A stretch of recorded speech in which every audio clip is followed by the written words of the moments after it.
Kalah dalam pemilihan presiden 2024 tak membuat Anies Baswedan terhenti langkah politiknya.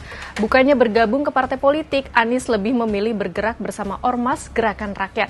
Pada Rabu 17 Desember 2025, Anies resmi bergabung sebagai anggota pertama sekaligus anggota kehormatan Gerakan Rakyat dan memiliki kartu tanda anggota.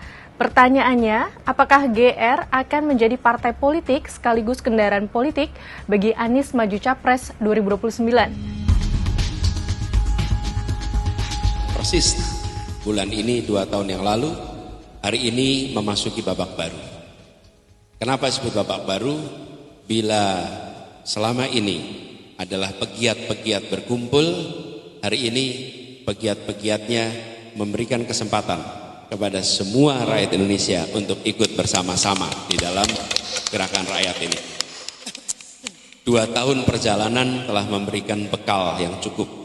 Insya Allah awalan baru ini akan menjadi kesempatan bagi kita semua untuk bersama-sama menyongsong sebuah fase baru di mana kita inginkan Indonesia yang lebih adil, Indonesia yang lebih mensejahterakan, Indonesia lebih setara, dan Indonesia yang hutannya lebih hijau. Melihat dukungan dari masyarakat dan Anies yang menjadi anggota baru, Ketua Umum Gerakan Rakyat Sahrin Hamid tidak menyangkal rencana organisasi ini akan menjadi partai politik. Namun Sahrin tidak menjawab secara pasti apakah Gerakan Rakyat akan menjadi partai politik. Ia hanya menyebut kepastian untuk mengambil keputusan akan berganti menjadi partai politik ini akan diumumkan pada Rapat Kerja Nasional atau Rakernas yang rencananya digelar pada awal Januari 2026.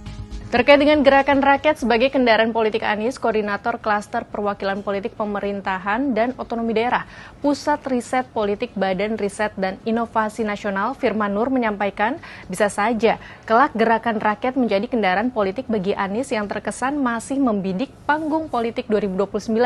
Bukan tidak mungkin Ormas bertransformasi menjadi partai politik.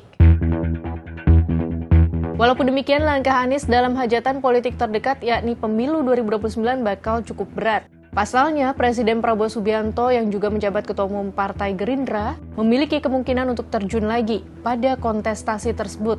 Apalagi nanti Prabowo bakal bertanding dengan predikat penguasa yang mempunyai logistik berjumlah besar. Firman pun memprediksi jika sasarannya memang tidak harus 5 tahun lagi, yaitu pemilu 2029. Bisa jadi setelahnya karena jika dikalkulasi akan sangat berat, namun Anies harus tetap ada di permukaan agar diperbincangkan, sehingga perlu memiliki kendaraan seperti Gerakan Rakyat. Hal yang sama juga diungkap Direktur Eksekutif Carta Politika Yunarto Wijaya, yang menyebut jika Gerakan Rakyat menjadi tes ombak bagi Anies.